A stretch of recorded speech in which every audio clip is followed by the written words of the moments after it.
America এবং ইসরায়েলের যে আগ্রাসন ইরানে চলছে 28শে ফেব্রুয়ারি থেকে, সে আগ্রাসনের বিরুদ্ধে বাংলাদেশের এমন কোনো শক্ত বক্তব্য আমরা শুনিনি।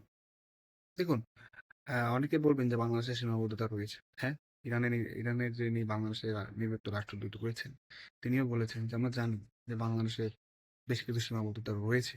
But at the same time তিনি বলেছেন যে বাংলাদেশ তো চাইলেই আগ্রাসনের বিরুদ্ধে কথা বলতে পারত।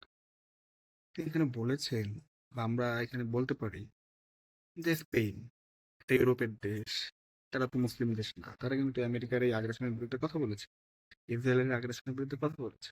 চীন, রাশিয়া, এরা ইসলামিক দেশ না, মুসলিম দেশ না। তারপরেও তো তারা আপনার ইরানের পক্ষে দাঁড়িয়েছে।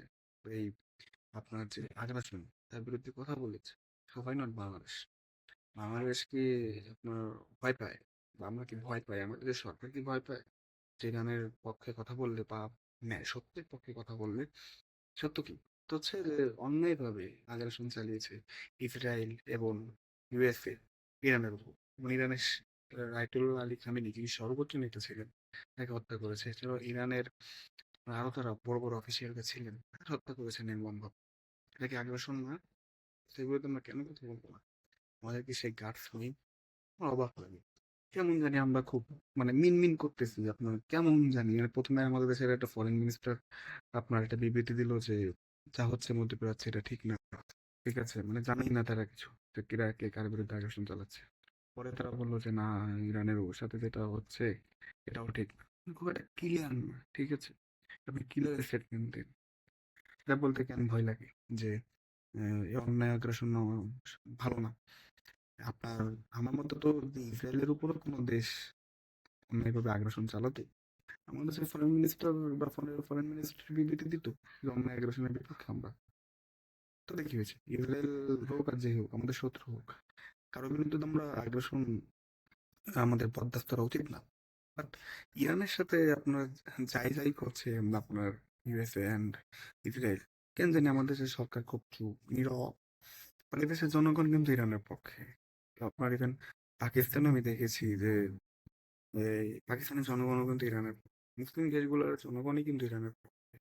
আপনি ওদের বলেন, কাতার বলেন, কুয়েত বলেন, ইরাক বলেন, সিরিয়া বলেন, এদেশে যারা সাধারণ মানুষ তারা কিন্তু আপনার পুরোপুরি ইরানের পক্ষে। তারা এই আগ্রাসনের বিরুদ্ধে কথা বলছে। বাট এই মুসলিম বিশ্বের এবং বাংলাদেশের সরকার, পাকিস্তানের সরকার সহ এসব দেশের সরকারের যেন কেমন চুপচাপ, তারা যেমন কিভাবে কথা বলতে পারছে না। আর আরবের যেসব রাজা বাদশারা রয়েছে, তারা তো আমেরিকার পাচাটা দালাল, তো তাদের কাছ থেকে কি আশা করবো? তারা আছে তাদের ভোগ বিলাসিতা এসব নিয়ে।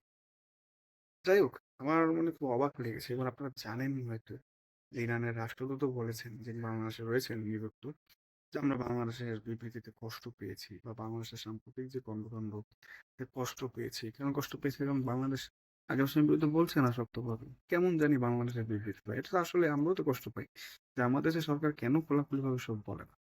খুবই স্ট্রেঞ্জ একটি সিচুয়েশন। যাই হোক, খুব দুঃখজনক যে ইসরায়েল এবং আমেরিকা যা ইচ্ছে তাই করে। আর আমাদের মুসলিম দেশ মনে হয় 56 না 57টা দেশ রয়েছে। এছাড়া ওআইসি এটার নামে একটা সংগঠন রয়েছে, আপনারা হয়তো বা জানেন, যে মুসলিম দেশগুলোকে নিয়ে আরব লীগ রয়েছে। সবাই চুপ, ঠিক আছে? আর আরবের যে দেশগুলো তো পুরোপুরি আপনার আমেরিকার পক্ষে। অনেক সময় তো আমরা শুনছি যে সংযুক্ত আরব আমিরাত এবং সৌদি আরব নাকি ডাইরেক্ট আমেরিকা এবং ইসরায়েলের সাথে যুক্ত হয়ে ইরানের বিরুদ্ধে যুদ্ধের কথা বলছে। তারা বলতেই পারে ভাই, তাদের এলাই হচ্ছে আপনার আমেরিকা। এখন তো মানুষ বলছে যে, অনেকে বলছে যে আল্লাহর চাইতে আমেরিকার এবং ইসরায়েলের শাসকদের বেশি ভয় পায় আপনার এই মধ্যপ্রাচ্যের রাজা বাদশারা, সোকল্ড ক্রাউন প্রিন্সরা। নো ডাউট, কথা কি সত্য, কথাটি সত্য। তো যাই হোক, এসব খুবই খারাপ লাগে যে না, আমরা অন্যায়ের বিরুদ্ধে কথা বলতে পারি না, আমরা আগ্রাসনের বিরুদ্ধে কথা বলি না, বলতে পারি না। কেন পারি না? যেহেতু হচ্ছে আমাদের সরকারের উপর কোনো স্যাংশন আসে, বা আমাদের সরকার না টিকে, বা আমেরিকা ইসরায়েল যদি রাগ হয়, তাহলে তো আর হয় না ভাই। তাহলে আর হক, সাচ্চা কথার বিরুদ্ধে, সাচ্চা কথার পক্ষে আমরা কিভাবে থাকবো? তাহলে বলতে হবে যে ভাই, দেখুন আমরা হচ্ছে গরিব দেশ, আমাদের উপর স্যাংশন আসতে পারে, আমরা ক্ষমতা হারাতে পারি, এজন্য আমরা চোখ বন্ধ করে রাখবো। ঠিক আছে? থাকেন যারা সরকার, তারা চোখ বন্ধ করে থাকেন, যারা বিরোধী দল তারা চোখ বন্ধ করে থাকেন। আর যারা সাধারণ মানুষ, তারা কিন্তু কোনো অন্যায়কে অন্যায় বলতে জানে, এবং তারা বলছে যে না, এটা আগ্রাসন চালানো হচ্ছে, এবং ইসরায়েল এবং আমেরিকা যা করছে তা অন্যায়। এই মুসলিম দেশগুলোর সাধারণ মানুষ কিন্তু সেটা বলছে। এবং তাদের হ্যাটস অফ যে তারা বলছে এটা। তো সাধারণ মানুষ সবসময় লিগাল এবং ন্যায়ের পক্ষে থাকে, নট লাইক শাসকদের মতো, যে না তারা তাদের স্বার্থ মতো বা স্বার্থ অনুযায়ী যে পক্ষ নিলে লাভবান হবে সেই পক্ষে থাকবে।